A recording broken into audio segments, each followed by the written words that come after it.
लोकसभा में immigration and foreigner bills 2025 पर चर्चा के बाद गृह मंत्री अमित शाह ने बिल के प्रावधानों पर विस्तार से जवाब दिया।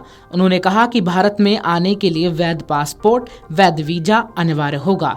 बिना कागजात के भारत में प्रवेश करने वालों पर कानून सम्मत तरीके से सख्त कार्रवाई की जाएगी। गृह मंत्री ने सख्ती से कहा कि जाली दस्तावेजों के लिए कड़ी सजा के प्रावधान किए गए हैं। उन्होंने कहा कि वीजा की अवधि खत्म होने पर भी देश में रहने वालों को ट्रैक किया जाएगा। केंद्रीय गृह मंत्री अमित शाह ने सरकार की प्रवासन नीति को कठोरता और करुणा का मिश्रण करार देते हुए बृहस्पतिवार को लोकसभा में दो टूक कहा कि भारत कोई धर्मशाला नहीं है, कोई भी जब चाहे यहां आकर रह जाए। उन्होंने सदन में आप्रवास और विदेशियों विषयक विधेयक 2025 पर चर्चा का जवाब देते हुए कहा कि भारत में व्यापार, शिक्षा और शोध के लिए आने वालों का स्वागत होगा, लेकिन गलत उद्देश्य से और अशांति फैलाने के मंसूबों के साथ भारत में दाखिल होने वालों से कठोरता से निपटा जाएगा। अमित शाह के जवाब के बाद सदन में कुछ विपक्षी सांसदों ने संशोधनों को खारिज करते हुए कहा कि आप्रवास और विदेशियों विषयक विधेयक 2025 को ध्वनि मत से मंजूरी दी है। उन्होंने कहा कि अगर हमारे देश में कौन आता है, कितने समय के लिए आता है, देश की सुरक्षा के लिए हमें ये जानने का अधिकार है। गृह मंत्री अमित शाह ने कहा कि कई बार लोग सवाल उठाते हैं कि शरणार्थी संबंधी अंतर्राष्ट्रीय संधि पर हस्ताक्षर क्यों नहीं किए गए। विधेयक पारित होने से पहले लोकसभा में चर्चा का जवाब देते हुए अमित शाह ने कहा कि इमिग्रेशन और आइसोलेटेड कोई मुद्दा नहीं है। देश की सीमा में कौन आता है, कब आता है, कितनी अवधि के लिए आता है, उससे उद्देश्य होता है। यह जानने का अधिकार देश की सरकार के पास है। ऐसा करना सुरक्षा के लिए बहुत जरूरी है। पश्चिम बंगाल में 2026 का विधानसभा चुनाव जीतने का दावा करते हुए अमित शाह ने कहा कि 450 किलोमीटर की सीमा राज्य सरकार को कृपादृष्टि के कारण अभी असुरक्षित है, लेकिन ऐसा लंबे समय तक नहीं चलेगा।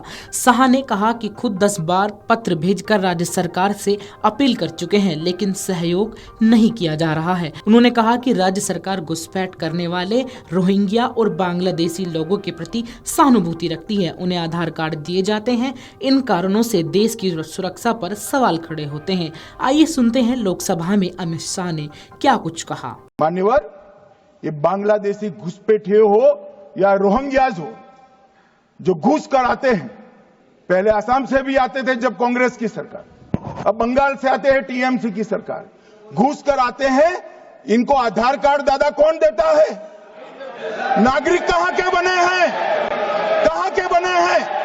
जितने बांग्लादेशी पकड़े गए 24 परगना जिले का आधार कार्ड और नागरिकता है मान्यवर। और ये जो आप आधार कार्ड इश्यू करते हो, वो आधार कार्ड लेकर, वो वोटर कार्ड लेकर ये दिल्ली तक आते हैं।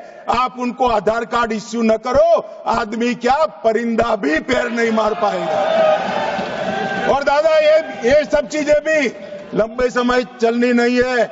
26 में चुनाव है, बंगाल में कमल खिलेगा और पूरा बंद होगा। मान्यवर, मुझे भी